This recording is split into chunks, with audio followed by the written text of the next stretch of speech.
વરસાદ અંગે મોટું અનુમાન લગાવ્યું છે।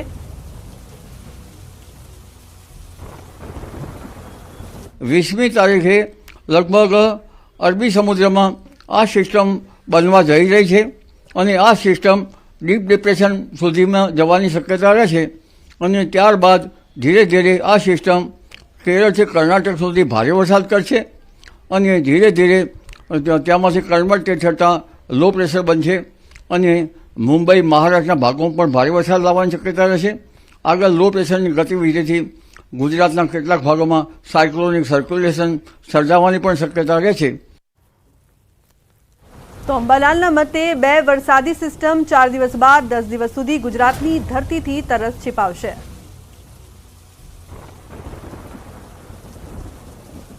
પચીસમી તારીખની આસપાસ બંગાળ ઉપસાગરની એક સિસ્ટમ બનશે, ત્યાંની અસર પણ લગભગ ગુજરાત તરફ થશે। ગુજરાતના ભાગોમાં તારીખ 4 બાદ 25થી 30માં પણ ભારે વરસાદ થવાની શક્યતા છે। કેટલાક ભાગોમાં ભારે વરસાદ થવાની શક્યતા છે, એટલે વરસાદ ગયો નથી। તારીખ 23 પછી પર્વતાકારનો મેઘ જ્યાં ચડે ત્યાં પડે અને જે જગ્યાએ પડે તે જગ્યાએ ભારે વરસાદ થવાની શક્યતા રહેશે। એટલે આ સિસ્ટમો જે મજબૂત છે એ એક તારીખ અરબી સમુદ્રની તારીખ 20થી 25 અને બંગાળ ઉપસાગરની તારીખ 25થી 30માં આ બે મજબૂત સિસ્ટમના કારણે ગુજરાતમાં ભારે અતિ ભારે ક્યાંક હળવો ક્યાંક સારો ક્યાંક મધ્યમ વરસાદ થવાની શક્યતા રહેશે। તો આ વરસાદ ક્યાં અને કેવો પડશે તેની આગાહી પણ અંબાલાલે કરી છે। ક્યાંક ભારે ક્યાંક હળવો ક્યાંક વધુ વરસાદ આવી શકે છે, પરંતુ દક્ષિણ ગુજરાતના ભાગોમાં ભારેથી અતિ ભારે વરસાદ થવાની શક્યતા અરબી સમુદ્રની શાખા અને બંગાળની ઉપસાગરમાં જે સિસ્ટમ બને છે તેના કારણે રહેવાની શક્યતા રહેશે। અંબાલાલે ઉત્તર ગુજરાત અને અમદાવાદ માટે પણ મોટી આગાહી કરી છે। ઉત્તર ગુજરાતમાં તારીખ 20થી 25માં ઘણા ભાગોમાં સારા વરસાદની શક્યતા રહેશે। અલબત્ત કોઈ ભાગમાં ભારે વરસાદી ઝાપટા પડી શકવાની શક્યતા રહેશે। અમદાવાદના ભાગોમાં વરસાદ લગભગ ડિસેમ્બરના અંત સુધીમાં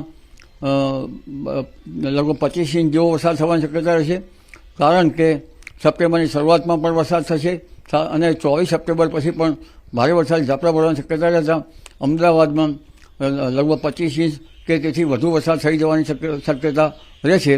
ગાંધીનગરમાં પણ વધુ વરસાદ થઈ જવાની શક્યતા રહેશે।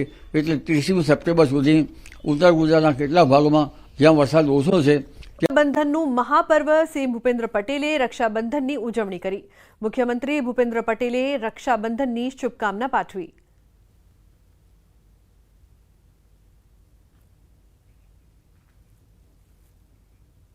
તો સુરતમાં કેન્દ્રીય જળશક્તિ મંત્રી અને ભાજપ પ્રદેશ અધ્યક્ષ CR પાટીલે કરી રક્ષાબંધનની ઉજવણી। ભટાર સ્થિત પોતાના નિવાસસ્થાને રક્ષાબંધનની ઉજવણી કરી। CR પાટીલે બહેનને ભેટ આપીને આશીર્વાદ પાઠવ્યા। બહેન સુરેખાએ ભાઈ CR પાટીલની કલાઈ પર બાંધ્યું સુરક્ષા કવચ। રક્ષાબંધન નિમિત્તે મંત્રી અને ભાજપ અધ્યક્ષ CR પાટીલે ગુજરાતની જનતાને રક્ષાબંધનની પાઠવી શુભેચ્છા। રક્ષાબંધનનો આજે એક પવિત્ર તહેવાર છે। આપણા દેશમાં આ તહેવારનું એક અનેરું મહત્ત્વ છે। ભાઈ અને બહેનોની વચ્ચેનો લાગણીનું તત્વ એમાં આપણને ભરપૂર માત્રામાં જોડાયા છે, પરંતુ આ ફક્ત લાગણી નથી, પણ જ્યારે પણ જરૂર પડી હોય ત્યારે ઇતિહાસની અંદર અનેક બનાવો એવા છે કે જ્યારે આ રક્ષાબંધન કે આ રાખડી બાંધવાને કારણે બહેનોને જે મૂક પ્રોમિસ આપવામાં આવે છે કે હું તારી સાથે છું, હું તારી રક્ષા માટે છું, અને જ્યારે બહેનોને કોઈ પણ પ્રકારની જરૂરત પડી હોય ત્યારે એ ભાઈ ઊભો રહે છે, એને આ રાખડી યાદ આવે છે, એની જવાબદારી સમજે છે અને જવાબદારી પૂર્ણ કરે છે। રક્ષાબંધનનો તહેવાર ઉજવાઈ રહ્યો છે ત્યારે પ્રધાનમંત્રી મોદીને બાળકીઓને રક્ષાસૂત્ર બાંધ્યું। રક્ષાબંધન નિમિત્તે શાળાની નાનકડી વિદ્યાર્થીનીઓ પીએમ આવાસ પર પહોંચી હતી અને પીએમ મોદીના હાથ પર રાખડી બાંધી। વિદ્યાર્થીનીઓએ પીએમ મોદીના હાથ પર જે રાખડી બાંધી છે તેના પર તેમના સ્વર્ગસ્થ માતા હીરાબાનો ફોટો છે। આ ખાસ રાખીના ફોટોમાં પીએમ મોદી માતાના ચરણ ધોતા જોવા મળે છે। પીએમ મોદીના હાથ પર બાળકોએ રાખડી બાંધી છે, જેમાં માતાના નામે એક વૃક્ષ એવો મેસેજ લખવામાં આવ્યો છે।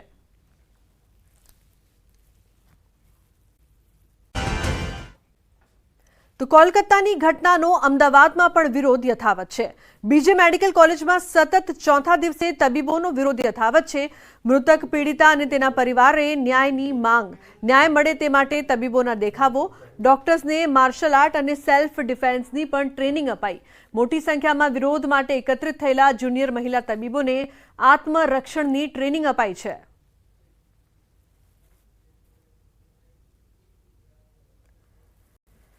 समर्थन में अमारे आज चौथो दिवस है। आज अमे शांतिपूर्ण प्रोटेस्ट चाली रह्यो छे। अमारे जे साथी मित्रों है ये इमरजन्सी सेवा बजाई रह्या छे, जे बी डॉक्टर है ये पेशंटों माटे। अने आज अमे बीजे मेडिकल कॉलेजना पोर्च में ऑल अहमदाबाद थी बधी ज मेडिकल कॉलेजना विद्यार्थीओने बोलाई अने एक साथ प्रोटेस्ट करवा माटे अमे आटले एकत्रित थया छे। अमे एना लीधे 15મી તારીખે સાંજે બનાસકાંઠાની ખાલી પડેલી વાવ બેઠક અંગે ગરમાવો। ખાલી પડેલી વાવ બેઠક પર હાલથી રાજકીય ગરમાવો જોવા મળી રહ્યો છે।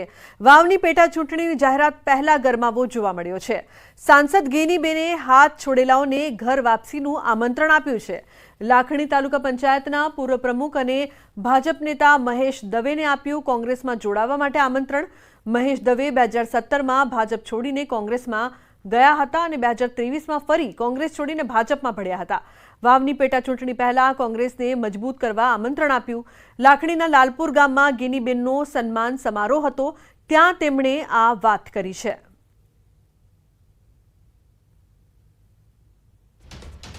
કોંગ્રેસના આગેવાનો એમને આમંત્રણ આપીએ છીએ અને જે દિવસે હું મામેરાની માતર ખવડાવવા આવું એ દિવસે મહેશભાઈની ઘર વાપસી થાય એવી હું અપેક્ષા સાથે મહેશભાઈને ફરી આવકારું છું। તો એમની લાગણી પાછી ઘર વાપસી કરવા માટેની હોય તો અને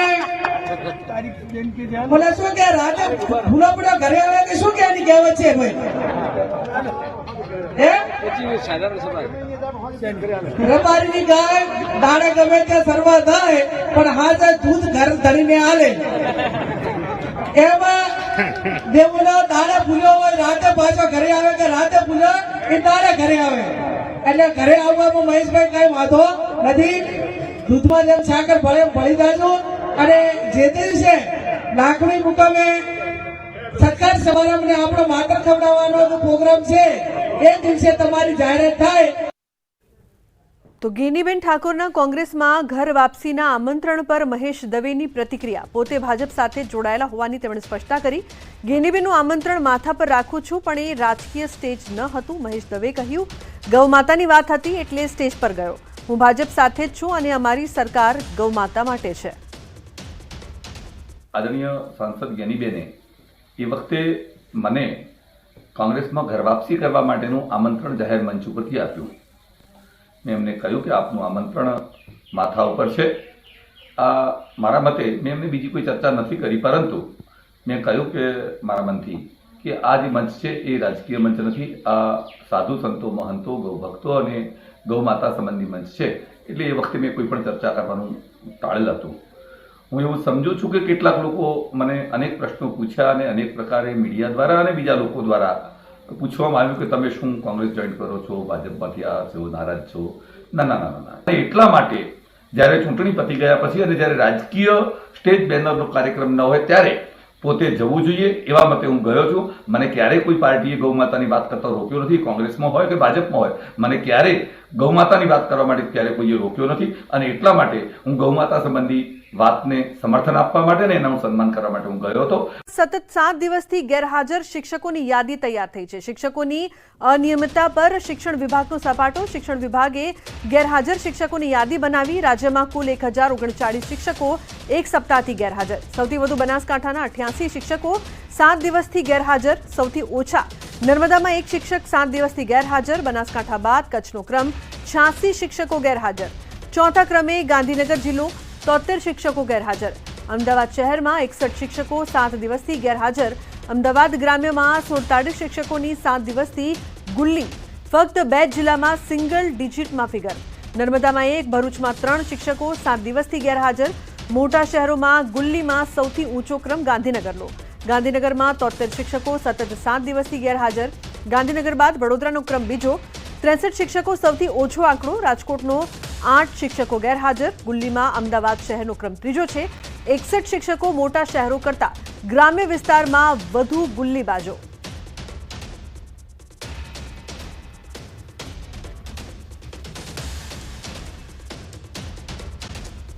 મહેસાણા જિલ્લામાં મનરેગાનું કૌભાંડ સામે આવ્યું છે. વિજાપુરના ફુદેડા ગામમાં 2019થી મનરેગા અંતર્ગત ગ્રામજનોના જોબ કાર્ડ બન્યા છે, પરંતુ આ ગ્રામીણ મજૂરોએ આજ દિવસ સુધી ક્યારેય પણ મનરેગામાં કામ કર્યું નથી. તેમ છતાં તેમના નામના બેંક એકાઉન્ટ ખુલ્યા અને મજૂરીના પૈસા પણ ચૂકવાયા, પરંતુ તે પૈસા મજૂરો સુધી નહીં, અન્ય કોઈ વ્યક્તિ બારોબાર ઉપાડી લીધા હોવાનું સામે આવ્યું. કોઈ વ્યક્તિ દ્વારા ગ્રામજનોને ભોળવીને બેંક એકાઉન્ટ ખોલાવ્યા હતા, પરંતુ એટીએમ કાર્ડ તેમને અપાયા ન હતા. તેથી ગામ લોકોના એટીએમ કાર્ડથી અજાણ્યા ઠગબાજોએ આ મનરેગાના પૈસા ઉપાડી લીધાનું ખુલ્યું છે. ગામના એક જાગૃત નાગરિકે આ સમગ્ર કૌભાંડનો પર્દાફાશ કરતા ચકચાર મચી છે. આ મામલામાં યોગ્ય તપાસ થાય તો અનેક જવાબદાર અધિકારી સપડાઈ શકે છે. લોકોએ તટસ્થ તપાસની માંગ કરી છે.